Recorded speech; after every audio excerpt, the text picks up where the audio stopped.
Hello everyone, good evening to all of you. Welcome to the civil point institute Indore.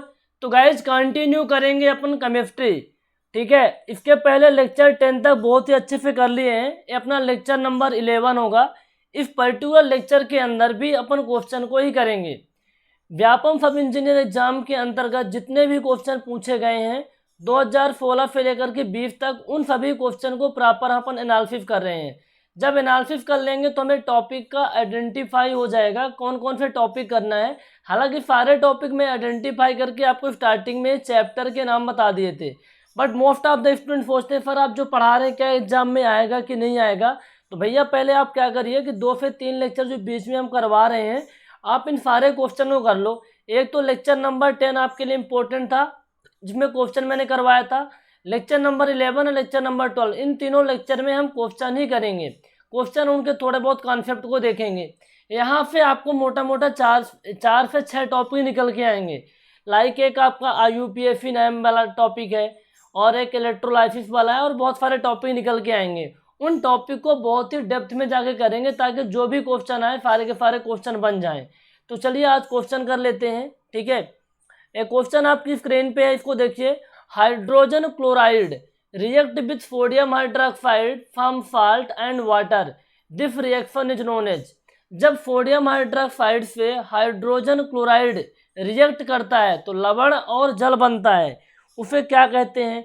अब भैया यहाँ पास 2 चीज़ें हैं। एक तो आपके पास हाइड्रोजन क्लोराइड है HCl है, दूसरा आपके पास है सोडियम हाइड्रोक्साइड। इन दोनों का रिएक्शन करवाएंगे तो क्या बनेगा भैया, ये आपका बनेगा नमक बन जाएगा NaCl प्लस H2O बन जाएगा। अब जो NaCl होता है ये क्या होता है, साल्ट होता है, ये नमक होता है। ये क्या होता है, नमक होता है। H2O क्या है, पानी है। तो जो साल्ट होता है ना, ये साल्ट क्या होता है, न्यूट्रल होता है, और जो H2O होता है फिर न्यूट्रल होता है। इस रिएक्शन को बोलते हैं न्यूट्रलाइजेशन। क्या बोलते हैं भैया, न्यूट्रलाइजेशन। क्योंकि एक एसिड मिला दो एक बेस मिला, हाइड्रोजन क्लोराइड एसिड और सोडियम हाइड्रोक्साइड बेस। जब एसिड एंड बेस मिलते हैं तो क्या बनता है, नमक और पानी, साल्ट और पानी मिलता है। ठीक है, दोनों उदासीन होते हैं। इस रिएक्शन को उदासीनीकरण या फिर न्यूट्रलाइजेशन कहते हैं। तो ऑप्शन नंबर इसका ए करेक्ट आंसर हो जाएगा। ठीक है, आई थिंक इस क्वेश्चन को पहले भी डिस्कस कर चुके हैं, रिपीट हुआ होगा। ठीक है, बाकी डिटेल में कॉन्सेप्ट मैंने टाइप कर दिए हैं ई बुक से, आप वहाँ से पढ़ लेना। Diamond that we can use in a jewellery, ये तो क्वेश्चन रिपीट हो रहा है, ये आपका एलिमेंट होगा। डायमंड क्या होता है, डायमंड का यूज करते हैं ज्वेलरी को बनाने के लिए। वो कंपाउंड होता है, मेटल होता है, एडमिक्सचर ऑफ कंपाउंड होता है भैया, वो एलिमेंट होता है। डायमंड क्या है, तत्व है। चलिए यहाँ पे नए क्वेश्चन की शुरुआत होती है, यहाँ से बहुत कुछ सीखने को मिलेगा। The scientific phenomena that produces oxygen is called. वो वैज्ञानिक पद्धति का नाम बताओ जिससे ऑक्सीजन प्रोड्यूस होती है। ऑक्सीजन प्रोड्यूस होती है, respiration, photosynthesis, fermentation, photo respiration. Comment करके बताइए। आपके पास 30 सेकंड का टाइम है, 30 सेकंड का टाइम है, आप कमेंट करके बताइए।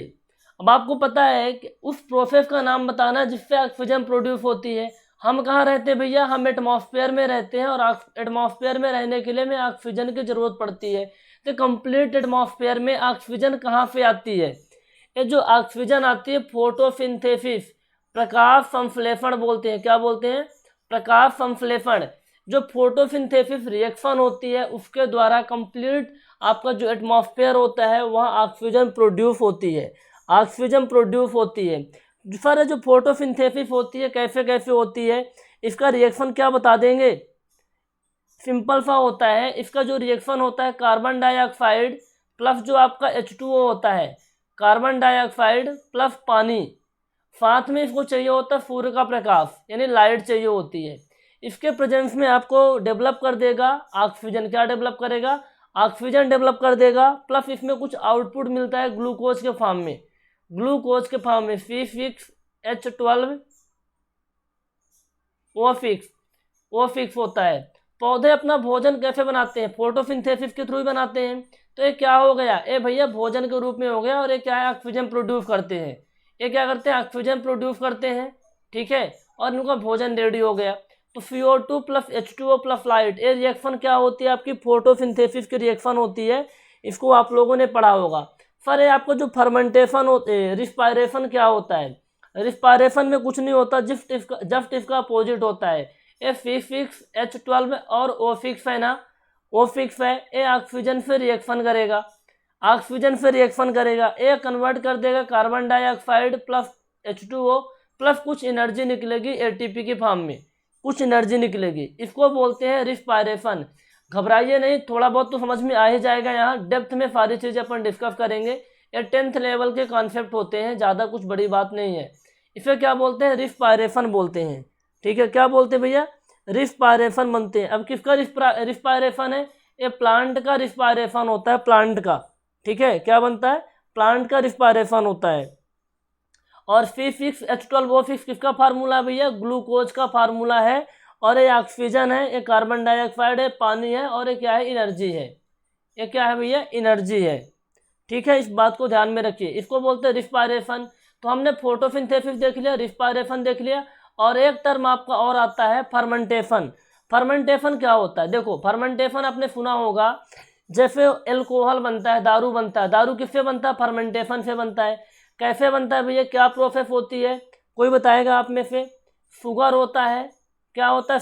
शुगर के अंदर क्या डाला जाता है? ईस्ट डाले जाते हैं, जो कि ऑक्सीजन की अनुपस्थिति में, ऑक्सीजन की एब्सेंस में, ऑक्सीजन उपस्थित नहीं होती, एक तो कार्बन डाइऑक्साइड बना देते हैं, दूसरा एल्कोहल बना देते हैं, एल्कोहल बना देते हैं। इस प्रोसेस को बोलते हैं फर्मेंटेशन। क्या बोलते हैं? फर्मेंटेशन।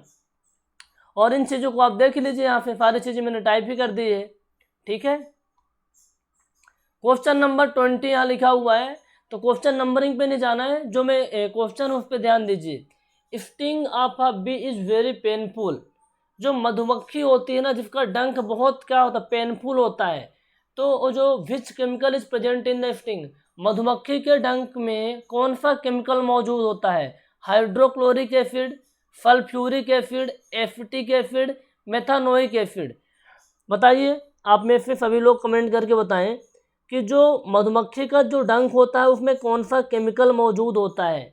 उसमें मौजूद होता है फॉर्मिक एसिड। क्या मौजूद होता है भैया? Formic acid. ये फॉर्मिक एसिड क्या होता है? मधुमक्खी के डंक में मौजूद होता है, जिसे बोलते हैं मिथानोइक एसिड। मेथानोइक एसिड भी बोलते हैं, मिथानोइक एसिड भी बोलते हैं। तो जो ये वाला क्वेश्चन इंपॉर्टेंट है कि मधुमक्खी के डंक में कौन सा केमिकल मौजूद होता है। अब यहाँ से क्वेश्चन पता चल पा रहा है कि आपको स्टैटिक क्वेश्चन भी ध्यान में रखना होगा, आपको स्टैटिक क्वेश्चन भी ध्यान रखना होगा केमिस्ट्री के। वो चीज़ें हम आपको बता देंगे, वो चीज़ें हम आपको बता देंगे। ठीक है, फार्मूला क्या होता है पता? फार्मिक एसिड का CH_OH होता है ना, इसको अपन लिख सकते हैं CH2O2। CH2O2 ये क्या होता है? फॉर्मिक एसिड का फार्मूला भी होता है, ये फॉर्मिक एसिड का फार्मूला होता है, इस तरीके से इसको लिखते हैं। ठीक है, CH_OH CH2OH।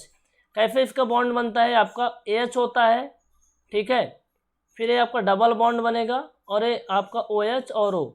ये ऑर्गेनिक केमिस्ट्री में अच्छे से तोड़ मरोड़ के और बता देंगे। ठीक है, तोड़ मरोड़ के और बता देंगे, ध्यान में रखिएगा। अच्छा, इसका यूज कहाँ करते हैं? जो मिथानोइक एसिड होता है, फॉर्मिक एसिड होता है, इसका यूज कहाँ करते हैं? एक कीमो में किया जाता है। जो कैंसर जब वाली बीमारी होती है ना, कीमो संचार में करते हैं, जो मधुमक्खी के डंक में होता है, और ये एसिडिक होता है। ठीक है, अच्छा मान लो किसी को मधुमक्खी काट दी है, तो क्या करेंगे? मधुमक्खी किसी को काट दी है तो अब क्या करेंगे? वहाँ ऐसी चीज़ें लगाएंगे जो कि बेसिक नेचर की होती है, ताकि उसकी एसिडिटी को कम कर पाए, ताकि वो एसिडिटी को कम कर पाए। ठीक है, यहाँ पर फिर चीज़ें लिखी हुई हैं, तंबाकू पेस्ट, बेकिंग सोडा, है ना, टूथपेस्ट। कई बार मधुमक्खी आपको भी काटी होगी, इन्हें आपको याद भी होगा, तो आप क्या लगाते हैं? जो ब्रश करने वाला टूथपेस्ट होते हैं उसको रगड़ लेते हैं। ठीक है, तो ये आपका एक क्वेश्चन हुआ। ठीक है, इनको थोड़ा और देख लेना अच्छे से। Boiling point of alcohol comparatively higher than that of the corresponding alkane. जो बॉइलिंग पॉइंट होता है एल्कोहल का, वो ज़्यादा होता है किसके तुलना में? एल्केन के तुलना में। तो भैया ऐसा क्यों होता है? एल्केन के तुलना में जो बॉइलिंग पॉइंट होता है एल्कोहल का, वो ज़्यादा होता है। क्यों होता है? आपके पास 4 ऑप्शन, इन चारों ऑप्शन में से बताइए, बताइए बताइए।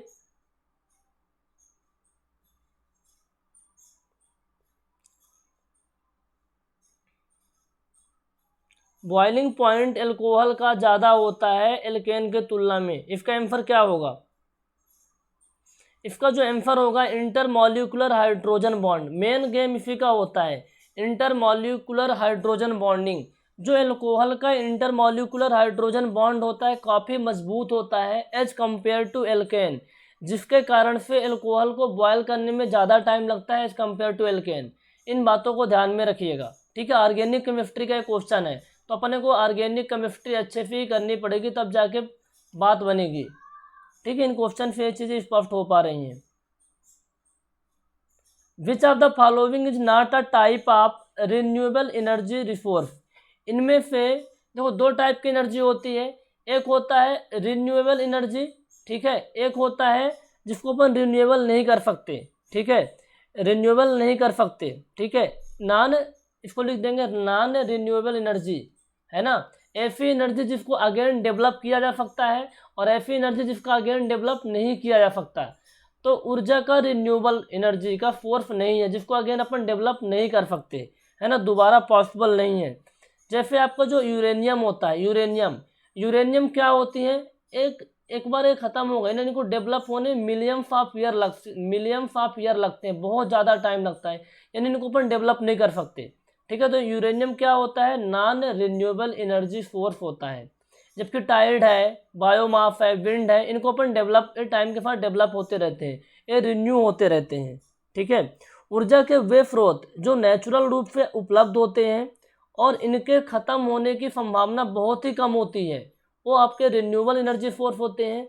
और एनर्जी के वे सोर्स जो नेचुरल रूप से अवेलेबल तो हैं, लेकिन एक बार ख़त्म हो गए तो दोबारा इनको डेवलप होने में बहुत टाइम लगता है और नॉन रिन्यूएबल एनर्जी सोर्स होते हैं। तो आई होप आपको चीज़ें क्लियर हो गई होंगी, ठीक है, आपको चीज़ें क्लियर हो गई होंगी। जैसे मैंने कुछ चीज़ें लिखा हुआ है यहाँ पास, कोयला है, फॉसिल है, फ्यूल है, क्रूड ऑयल है, नेचुरल गैस है, ये क्या होते हैं, हाइड्रोजन फ्यूल्स होते हैं। ये नॉन रिन्यूएबल एनर्जी सोर्स होते हैं because they can take millions of year to regenerate होने में बहुत ज़्यादा टाइम लग जाता है। जैसे वाटर एनर्जी, ये क्या है, रिन्यूएबल एनर्जी सोर्स होता है क्योंकि जनरेट हो जाता है, ठीक है। विंड एनर्जी, सोलर एनर्जी, ये सब क्या होते हैं, रिन्यूएबल एनर्जी सोर्स होते हैं। इनको थोड़ा सा ध्यान में रखना है, आपको थोड़ा सा ध्यान में रखना है। अब यहाँ से स्पष्ट होता है कि आपको जो आपका जो एक क्वेश्चन बनेगा आपके एग्जाम में, जो कि एक होगा रिन्यूएबल एनर्जी सोर्स के बारे में अच्छे से और दूसरा नॉन रिन्यूएबल एनर्जी सोर्स के बारे में। तो मैं क्या करूँगा, आपको प्रॉपर तरीके से एक लिस्ट पकड़ा दूंगा समझा के, आप उस लिस्ट को याद रख लेना, आपके सारे कॉन्सेप्ट क्लियर हो जाएंगे यहाँ से, ठीक है।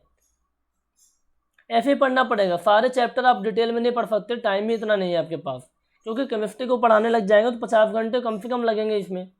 विच of the following commonly known as the laughing gas. Laughing gas के बारे में, लाफिंग गैस किसे कहा जाता है, जिसको आप मतलब सूंघने के बाद आप हंसते ही रहेंगे, वो कौन सी गैस होती है बताइए। Nitrogen oxide, die nitrogen tetra oxide, nitrous oxide, और आपका एक डी नंबर जो ऑप्शन है वो डी नंबर ऑप्शन है मेथेन। बताइए कौन सी गैस होगी भैया। जो आपके नाइट्रस ऑक्साइड होती है, option number C, nitrous oxide को लाफिंग गैस भी कहा जाता है, इसी को लाफिंग गैस कहा जाता है, लाफिंग गैस। और इसको मोनो ऑक्साइड भी कहा जाता है, क्या कहा जाता है, मोनो ऑक्साइड भी कहा जाता है। फार्मूला क्या होता है, N2O होता है फार्मूला। ये हंसने वाली गैस होती है, कैसे होती है, हंसने वाली गैस होती है, ठीक है। अब कई बार इसको आप किसी को वो कर देंगे तो मतलब सूंघ लिया, बहुत ज़्यादा हंस रहा है तो हैफ्टिया की प्रॉब्लम भी हो जाती है, मतलब हंस के असंवेदनशील भी हो जाते हैं इंसान। इसके बारे में थोड़ा सा ध्यान में रखना है आपको, है ना, थोड़ा सा ध्यान में इसके बारे में रखना है, क्वेश्चन यहाँ से ही बन सकते हैं। कॉन्सेप्ट बहुत सारे दिए हैं, आप अच्छे से पढ़ लेना इन चीज़ों को। चलिए अगले क्वेश्चन की तरफ बढ़ते हैं। विच of the following is commonly called polyamide. आपके पास 4 ऑप्शन है, आरलान है ना, और क्या है, आरलान है, टेरलेन है, नायलान है और रेयान है।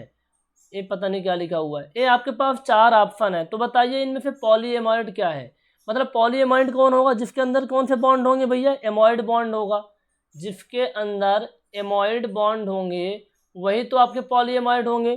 तो इस किसके अंदर एमाइड बॉन्ड होता है, नायलान के अंदर एमाइड बॉन्ड होता है, ये ऑर्गेनिक केमिस्ट्री में अच्छे से देखेंगे।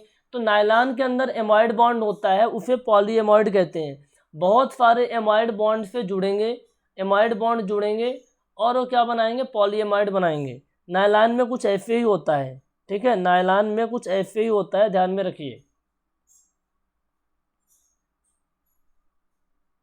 अब अगला क्वेश्चन है, turmeric stain on white cloth turns red after washing with soap because the soap solution is.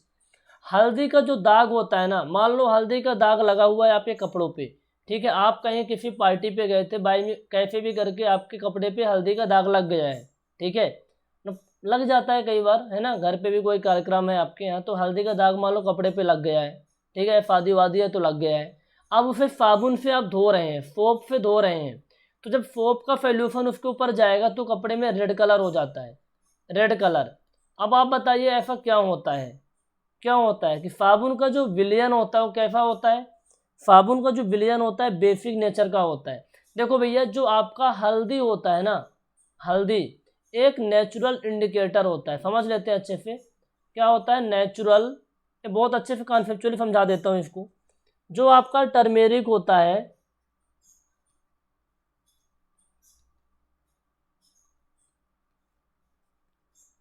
ये आपका एसिड एंड बेस वाले चैप्टर का, इसलिए डिटेल में थोड़ा डिस्कस कर लेते हैं, मिसिंग होगा। जो हल्दी होता है ये क्या होता है, एक नेचुरल इंडिकेटर होता है। क्या होता है भैया, नेचुरल इंडिकेटर होता है, ठीक है। अब क्या, अब जब हल्दी, हल्दी क्या नेचुरल इंडिकेटर है। जो आपका सोप होता है ना, ये सोप क्या होता है भैया, बेसिक नेचर का होता है, बेसिक नेचर का होता है, बेसिक नेचर का होता है। जब हल्दी किसी एसिडिक, जब हल्दी किसी एसिडिक सॉल्यूशन से मिलता है, एसिडिक सॉल्यूशन से मिलता है तो येलो कलर देता है, क्या देता है, येलो कलर देता है। जब हल्दी किसी बेसिक सॉल्यूशन से मिलता है, हल्दी एसिडिक सॉल्यूशन से मिला था, जब हल्दी किसी बेसिक सॉल्यूशन से मिलता है तो क्या मिलता है भैया, रेड कलर देता है। कौन सा कलर देता है, रेड कलर। तो आपका जो साबुन था वो क्या था, बेसिक सॉल्यूशन था, तो हल्दी किससे मिल रहा है, बेसिक सॉल्यूशन से, तो कौन सा कलर देगा, रेड कलर देगा। आई होप समझ में आ गया होगा कि जो हल्दी होता है नेचुरल इंडिकेटर होता है, सोप आपका बेसिक नेचर का है, सोप क्या है, बेसिक नेचर का है। हमें पता है कि जब हल्दी एसिडिक सॉल्यूशन से मिलेगा तो येलो कलर देगा, जब बेसिक सॉल्यूशन से मिलेगा तो रेड कलर देगा। साबुन बेसिक सॉल्यूशन है इसलिए आपके कपड़े लाल हो जाते हैं, रेड हो जाते हैं। तो आई होप आपको ये क्वेश्चन समझ में आ गया होगा। Which of the following element is not present in stainless steel, which of the following element is not present in stainless steel. Stainless steel में कौन सा एलिमेंट मौजूद नहीं होता, स्टेनलेस स्टील में कौन सा एलिमेंट मौजूद नहीं होता। तो सबसे पहले हमें जानना होगा कि जो स्टेनलेस स्टील होता है, स्टेनलेस स्टील होता है इसके अंदर मौजूद क्या क्या होता है। यदि आपको ये पता है तो आप बता दें क्या क्या मौजूद नहीं होता, है ना। हालांकि मैंने ये चीज़ें बताई हैं आपको, आपको याद होगी। इसके अंदर तो पहली बात तो आयरन तो रहेगा ही रहेगा, ठीक है, आयरन रहेगा। फिर आपका क्रोमियम तो रहेगा ही रहेगा, मैग्नीज भी रहता है, सिलिका भी रहता है, ठीक है, कार्बन भी रहता है, ये चीज़ें रहती हैं इसके अंदर। तो आयरन भी आ गया, क्रोमियम भी आ गया, निकिल भी आ गया। टंगस्टन नहीं होता, टंगस्टन नहीं होता। तो ऑप्शन नंबर ए क्या करे, टेम्पर होगा, ठीक है। स्टेनलेस स्टील, इसमें जंग नहीं लगती, कोरोजन नहीं लगता। जो आपके स्टील के बर्तन होते हैं स्टेनलेस स्टील के बने होते हैं। घरों के जो बर्तन होते हैं, चम्मच होता है ना, लोटा होता है, ग्लास होती है, सब किसके बने होते हैं, स्टेनलेस स्टील के बने होते हैं, इनमें जंग नहीं लगती, ठीक है। एक कोरोजिव रेजिस्टेंट होते हैं। अब 100% नहीं, लेकिन 95% इसमें जंग नहीं लगती है। ये आयरन होता है, क्रोमियम होता है, मैग्नीज होता है, सिलिका होता है, कार्बन होता है इसके अंदर। तो ये बात आपको ध्यान में रखेंगे। अच्छा, थोड़ा बहुत मोबिलिडम भी रहता है, मोबिलिडम भी रहता है, ये बात ध्यान रखिएगा, थोड़ा बहुत रहता है, ज़्यादा नहीं। ये चीज़ें यहाँ पर मैंने आपको लिख दी है। चलिए अगला क्वेश्चन बताइए, if salt is added to water, यदि साल्ट को, लवण को पानी के अंदर अपन मिलाते हैं, लवण को पानी के अंदर मिलाते हैं, आपका जो NaCl है ये वाटर के साथ रिएक्ट करता है तो क्या होता है भैया, NaCl वाटर के साथ रिएक्ट करेगा तो क्या होगा, the boiling point of water increases, the boiling point of water decreases, the boiling point is not affected, freezing point of water increases. बताइए फटाफट बताइए। जब फाल्ट को पानी के अंदर डालते हैं, फाल्ट क्या होता है, न्यूट्रल होता है, फाल्ट क्या होता है, न्यूट्रल होता है। अब इस न्यूट्रल को पानी के अंदर आप डालोगे, पानी के अंदर डालेंगे, पानी भी क्या होता है, न्यूट्रल ही होता है ना, पानी भी क्या होता है, न्यूट्रल होता है। तो दोनों न्यूट्रल मिल गए, ये क्या करते हैं, बॉइलिंग पॉइंट को इंक्रीज कर देते हैं। The boiling point of water increases. Option number A correct answer होगा। जब फाल्ट को वाटर में मिलाया जाता है, ठीक है, तो क्या करता है, एक तो स्पेसिफिक हीट को कम कर देता है, स्पेसिफिक हीट को, स्पेसिफिक हीट कम कर देगा, बॉइलिंग पॉइंट इंक्रीज कर देगा, बॉइलिंग पॉइंट इंक्रीज करेगा। अब स्पेसिफिक हीट कम होने का मतलब क्या है, जब बॉयल ही नहीं होगा तो हीट कहाँ पे डेवलप होगी, बॉइलिंग पॉइंट इंक्रीज कर देगा, बहुत टाइम लगेगा बॉइलिंग होने में, तो हीट कम निकलेगी। दो चेंजेस होते हैं, एक तो स्पेसिफिक हीट कम करता है, दूसरा बॉइलिंग पॉइंट को बढ़ा देता है, ये इंपॉर्टेंट है, ठीक है। एक दूसरे के अपोजिट, स्पेसिफिक हीट कम होगी, बॉइलिंग पॉइंट आपका बढ़ जाएगा। अब बॉइलिंग पॉइंट जब बढ़ जाएगा यानी बहुत टाइम के बाद वो बॉयल करेगा, यानी उबालना धीरे धीरे उबलेगा। अब धीरे धीरे उबलेगा तो क्या होगा, स्पेसिफिक हीट कम ही होगी, सिंपल सी बात है। Question number, again next question देखिए, कंबसन ऑफ कैंडल, जो कैंडल का दहन होता है, कंबसन होता है, वो कौन सी रिएक्शन होती है ना, कैंडल का जलना कौन सी रिएक्शन होती है, बताइए फटाफट। Photochemical reaction, endothermic reaction, exothermic reaction, natural reaction, फटाफट आप लोग बताइए भैया। एक्सोथर्मिक रिएक्शन होती है, सबको पता है। जब आप मोमबत्ती को जलाते हैं या फिर कैंडल को जलाते हैं तो उसमें क्या होती है, उससे एनर्जी रिलीज होती है ना, हीट डेवलप होती है, हीट बाहर निकलती है, हीट क्या होती है, बाहर निकलती है। तो ऐसी रिएक्शन जिसमें हीट बाहर निकले, उष्माक्षेपी, और ऐसी रिएक्शन जिसमें उष्मा को एब्जॉर्ब कर ले, एंडोथर्मिक होता है। तो ये आपका एक्सोथर्मिक होगा, ये आपका क्या होगा, एक्सोथर्मिक होगा, ठीक है। पता है सबको ना, बिल्कुल पता है।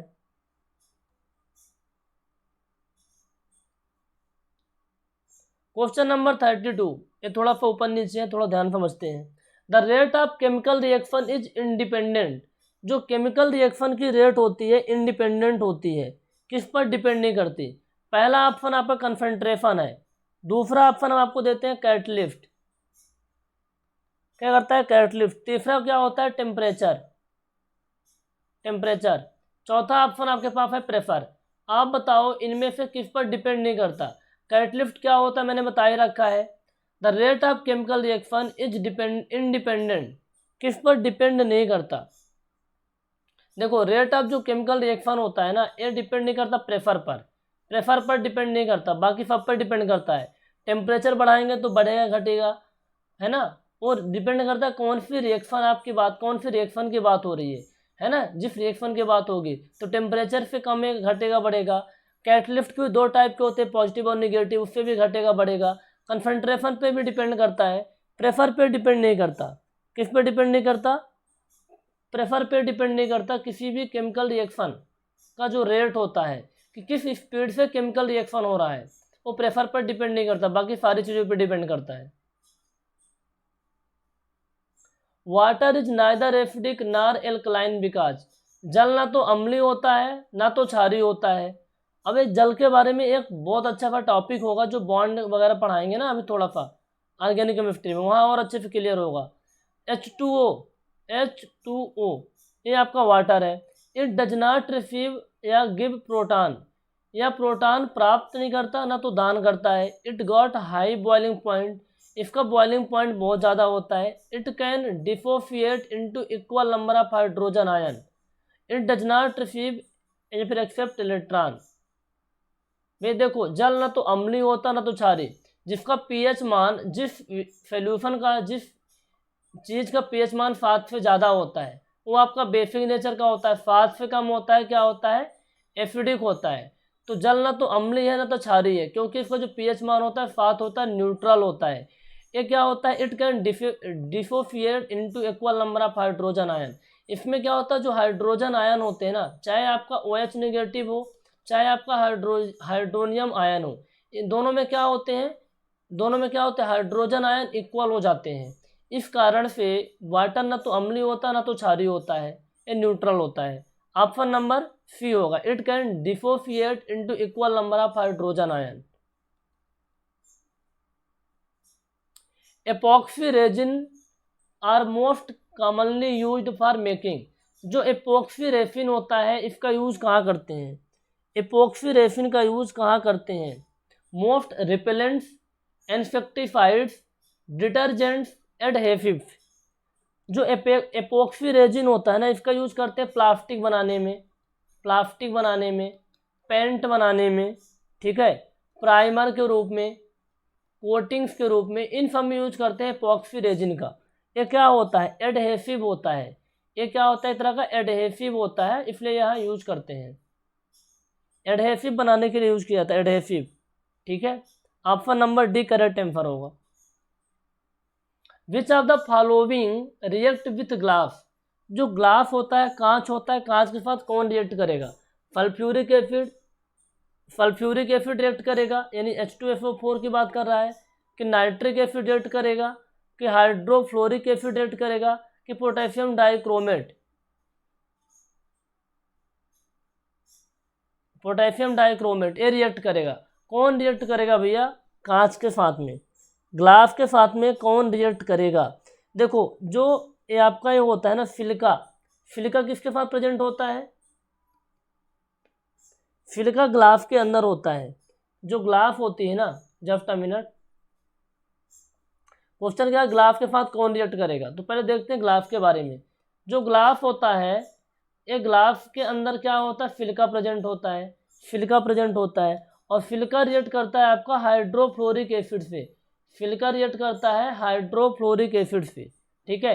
तो सिलिका का फार्मूला क्या होता है भैया, FiO2, और हाइड्रोफ्लोरिक एसिड को हम 4 गुना ले रहे हैं, 4 गुना ले रहे हैं केमिकल रिएक्शन को बैलेंस करने के लिए। तो क्या बन जाएगा, FiF4 + 2H2O बन जाएगा, यही बनेगा, यही चीज़ें बन जाएंगी ना, FiF4 + 2H2O।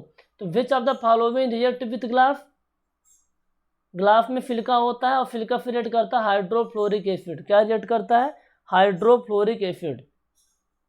ध्यान में रखिएगा इसको, सिंपल है। The non metal used in the vulcanisation of rubber, rubber के वल्केनाइजेशन में प्रयुक्त अधातु क्या है, नॉन मेटल। उस नॉन मेटल का नाम बताओ जिसका यूज रबर के वल्केनाइजेशन में किया जाता है। अब ये वल्केनाइजेशन क्या होता है, देखो जो आपके नेचुरल रबर होती है ना, जो आपकी नेचुरल रबर होती है बहुत ही ज़्यादा कोमल होती है, बहुत ही ज़्यादा नॉर्मल होती है, नरम होती है, चिपचिपा होता है, इसकी टेम्पाइल स्ट्रेंथ कम होती है। अब इसकी स्ट्रेंथ को बढ़ाना है तो अपन क्या करते हैं, स्ट्रेंथ को बढ़ाना है, अब इसको मजबूत बनाना है तो इसके अंदर क्या करेंगे, सल्फर को मिक्स कर देते हैं। सल्फर को क्या करते हैं भैया, मिक्स कर देते हैं उस रबर के अंदर। कितना परसेंट मिलाया जाता है, 3 से लेकर के 5% सल्फर को उसके अंदर मिलाया जाता है। मिलाने के बाद इसको 100 से लेकर के 150 डिग्री सेल्सियस में गर्म करते हैं, गर्म करते हैं, ठीक है, गर्म करते हैं। तो ये आपका रबर का वल्केनाइजेशन होता है, ठीक है। तो the non metal used in the vulcanisation of rubber that is known as sulphur. तो भैया रबर क्या होता है, कोमल होता है, मजबूत नहीं होता, टेम्पाइल स्ट्रेंथ कम होती है, चिपचिपाहट होता है। उसके टेम्पाइल स्ट्रेंथ को बढ़ाने के लिए, ठीक है, टेम्पाइल स्ट्रेंथ को बढ़ाने के लिए सल्फर को मिलाते हैं 3 से 5%, फिर गर्म कर देते हैं, ठीक है। ये आपकी प्रोसेस होती है वल्केनाइजेशन। तो सल्फर को मिलाते हैं, इस बात को ध्यान में रखिए। Calcium hydroxide plus carbon dioxide, calcium hydroxide है और कार्बन डाइऑक्साइड है। अब क्या करते हैं, आपस में रिएक्ट करते हैं तो क्या बनेगा, calcium bicarbonate, calcium oxide, calcium carbonate. ये आपके पास कैल्शियम हाइड्रोक्साइड है, ये कैल्शियम हाइड्रोक्साइड है, प्लस कार्बन डाइऑक्साइड है CO2। ये रिएक्शन करेंगे तो क्या बनेगा, CaCO3 चूना पत्थर बनेगा प्लस H2O बनेगा, ठीक है, यही बनेगा ना। ये क्या होता है, सॉलिड, और ये क्या होता है आपका लिक्विड बनेगा, सॉलिड प्लस लिक्विड बनेगा। तो ये क्वेश्चन पूछा था कि क्या बनेगा, तो अब आसानी से आप बता पाएंगे। कैल्शियम कार्बोनेट बन रहा है ना, कैल्शियम कार्बोनेट, ठीक है। कि कैल्शियम हाइड्रोक्साइड है, एक कार्बन डाइऑक्साइड है, तो कैल्शियम कार्बोनेट प्लस वाटर बनेगा। तो आंसर क्या होगा इसका? इसका आंसर बी नंबर हो जाएगा। The deterioration of metals by chemical reaction with their environment, पर्यावरण के साथ एक रासायनिक अभिक्रिया द्वारा पदार्थ के अंदर जो डिटेरियोरेशन होता है उसे क्या कहते हैं? रिडक्शन, न्यूट्रलाइजेशन, क्रिस्टलाइजेशन, कोरोजन, संक्षारण। न्यूट्रलाइजेशन क्या होता है? जब एसिड और बेस मिलते हैं तब होता है। ये आपका पूछ रहा है कि कोई मटेरियल है, मटेरियल के अंदर, मटेरियल में कुछ केमिकल रिएक्शन होता है और उसमें डिटेरियोरेशन होता है, उसे क्या कहते हैं? कोई सा भी मेटल हो, ठीक है, नॉट ओनली आयरन, कोई सा भी मेटल होता है, उस मेटल में क्या होता है? उस मेटल में क्या होता है आपको पता है? कोई मान लो मेटल है और वहाँ उसको क्या मिल गया? O2 मिल गया, प्लस ऑक्सीजन मिल गया, प्लस पानी मिल गया। तो ये क्या करते हैं? अरे सिंपल सी लैंग्वेज समझो कि छड़ है, ठीक है, मेटल है, मेटल में आयरन की बात कर लेते हैं, ऐसे कॉपर होता है, बहुत सारे मेटल होते हैं, सिल्वर होता है। तो जो ये इनके ऊपर ऑक्सीजन, ये ऑक्सीजन के जब कांटेक्ट में आते हैं और इनको वेपर मिलता है ना, वाफ मिलता है, पानी मिलता है, तो इनके ऊपर एक पपड़ी से जम जाती है केमिकल रिएक्शन के थ्रू, उसी को संक्षारण कहते हैं, उसी को संक्षारण कहते हैं। इसी को आप चाहें तो और एक नाम दे सकते हैं, रफ्टिंग बोलते हैं। क्या बोलते हैं? रफ्टिंग बोलते हैं। स्पेशली रफ्टिंग तब बोलते हैं जब लोहे के अंदर जंग लगती है, फिर रफ्टिंग बोलते हैं। ऐसे सिल्वर के अंदर होता है, कॉपर के अंदर होता है ना, इस चीज़ आप देखे होंगे आप लोग, ठीक है। तो डिटेरियोरेशन, डिटेरियोरेशन किसका होता है? ऊपर की सरफेस लेयर का होता है, उसे संक्षारण कहते हैं। संक्षारण में कुछ तो है नहीं, सिंपल है।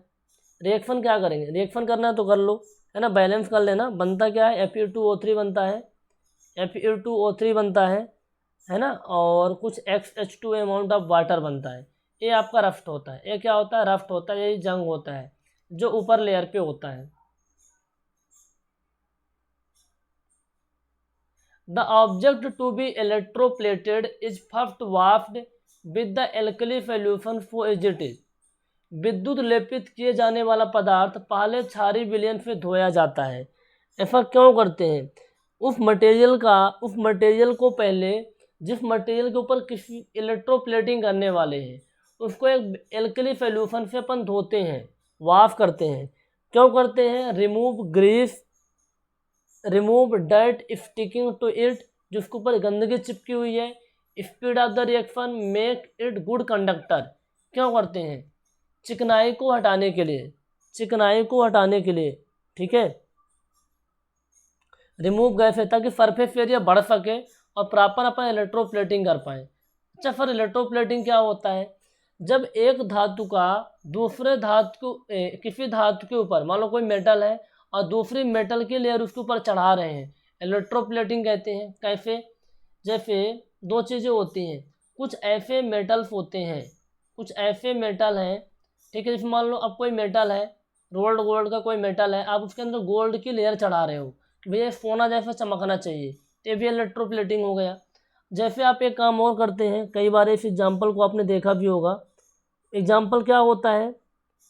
आपके आयरन की वस्तुएं, जो लोहे की वस्तुएं होती हैं ना, उनको आप कोरोजन से बचाना चाहते हैं, तो उसके ऊपर कापर की लेयर चढ़ा देते हैं, कापर की लेयर चढ़ा देते हैं, वो भी इलेक्ट्रोप्लेटिंग होता है। तो जब एक धातु के ऊपर दूसरी धातु की लेयर चढ़ाई जाती है, उसे क्या कहते हैं? इलेक्ट्रोप्लेटिंग कहते हैं, इलेक्ट्रोप्लेटिंग कहते हैं। अच्छा, इसमें दो बातें इंपॉर्टेंट हैं, दो बातें आपको ध्यान में रखनी है। एक तो होता है जिसके ऊपर लेयर चढ़ाई जा रही है और जिसका अपन चढ़ा रहे हैं। कापर की लेयर अपन चढ़ा रहे हैं किसके ऊपर? आयरन के ऊपर। कापर की लेयर अपन चढ़ा रहे हैं आयरन के ऊपर। इसमें कौन कैथोड होगा और कौन एनोड होगा? आप लोग जस्ट कमेंट करके बताइए, या आप लोगों ने पढ़ा होगा तो आपको पता होगा, इनमें से कौन कैथोड होगा, कौन एनोड होगा, आप बताइए। एक ऐसा होता है इलेक्ट्रोलाइसिस के द्वारा होता है, ठीक है। तो क्वेश्चन में तो कोई पूछता है कि इलेक्ट्रोप्लेटिंग क्या होता है? इलेक्ट्रोलाइसिस के द्वारा मेटल्स पर लेपन करने की जो प्रक्रिया होती है, इलेक्ट्रोप्लेटिंग कहलाती है। इलेक्ट्रोप्लेटिंग करने से पहले जिस पर इलेक्ट्रोप्लेटिंग करनी होती है उसे एल्कली सॉल्यूशन से धोया जाता है ग्रेस को हटाने के लिए, ठीक है। तो एनोड और कैथोड क्या होता है आप लोग बताएं कमेंट करके।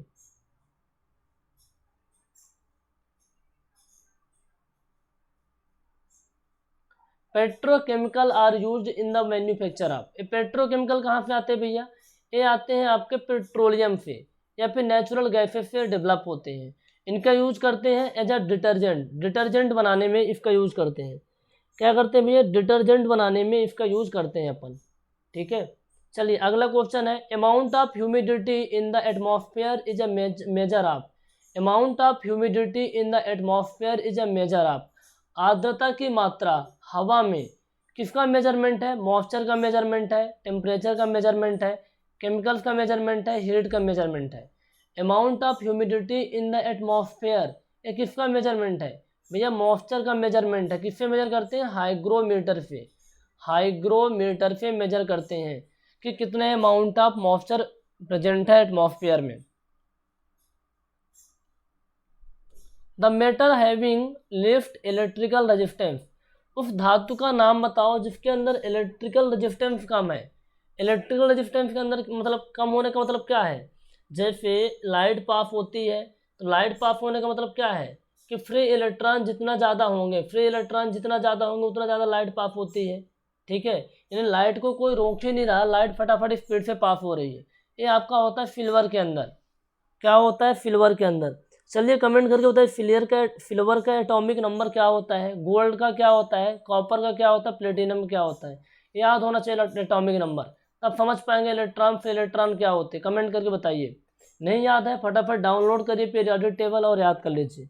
The metal having lift electrical resistance. Electrical resistance किसमें कम होता है भैया? सबसे ज़्यादा कम होता है आपका चांदी के अंदर, सिल्वर के अंदर, जिसके अंदर सबसे कम प्रतिरोध होता है। ठीक है,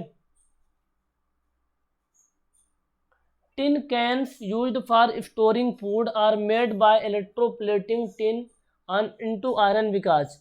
देखो, जो tin cans used for storing food are made of electroplating tin. देखो सिंपल सी बात है कि जो भोजन को रखने वाले डिब्बे होते हैं ना, अब वो डिब्बे किसके बने हैं? मान लो आयरन के बने हैं। किसके बने हैं? आयरन के।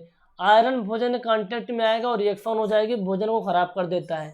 तो जो टिन होता है ना वो कम रिएक्शन करता है ना, वो कम रिएक्शन फील होता है। तो लोहे के ऊपर टिन की परत चढ़ा दी जाती है, टिन की परत चढ़ा दी जाती है। ठीक है, उससे क्या होता है? उससे क्या होता है? भोजन आपको सुरक्षित रहता है। It makes the vessel lighter. पात्र को हल्का बनाना। It makes vessel cheap. It tin give fine appearance. Tin is less reactive than iron. जो टिन होता है ना, टिन क्या होता है? कम रिएक्टिव होता है आयरन की तुलना में।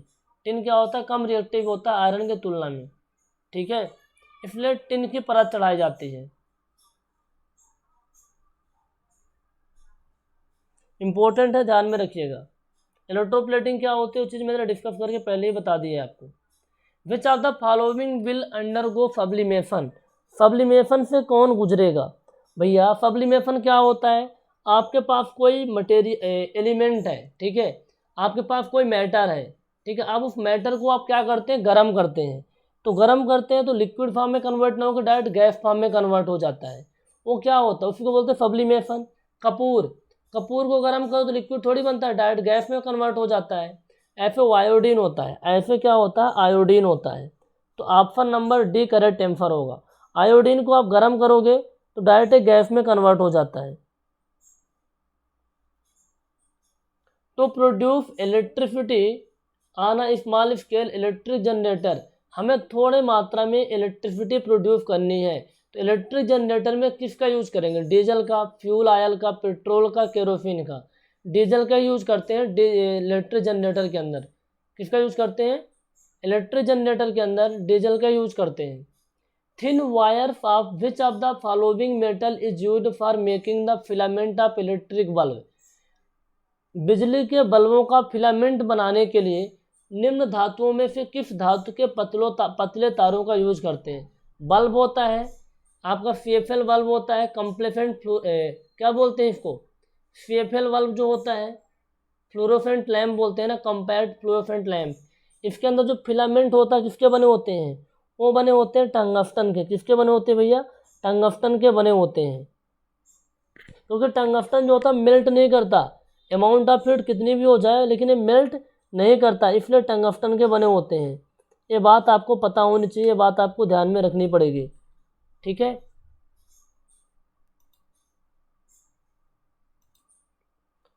तो गाइज आज की क्लास में बस इतने ही क्वेश्चन अपन डिस्कस करेंगे।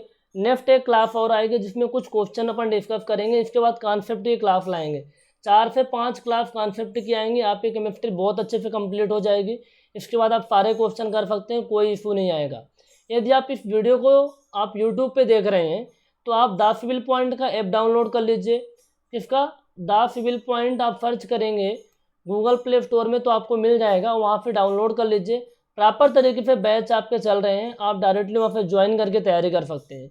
कोई भी आपकी क्वेरी है रिगार्डिंग एमपी सब इंजीनियर कोर्स, एमपी सब इंजीनियर एग्जाम, तो आप हमें कॉल या व्हाट्सअप कर सकते हैं 9340888429 पे। बहुत अच्छे से तैयारी करिए। सिलेबस बड़ा है तो क्या हुआ, लेकिन आपका हौसला बहुत बड़ा है, उससे आप बहुत अच्छे से कर पाएंगे, कोई इशू नहीं आएगा। हालांकि आज हमने जो देखा तो उससे बहुत सारे टॉपिक निकल के आए हैं, कौन कौन से टॉपिक हमें डिस्कस करने हैं, तो उन टॉपिक को बहुत ही अच्छे से हम डेप्थ में डिस्कस कर देंगे, तो सारे के सारे यहाँ पे क्वेश्चन बन जाएंगे। घबराना बिल्कुल नहीं है, जैसे करवा रहे हैं वैसे करते जाइए। तो okay guys, thank you so much, have a nice day.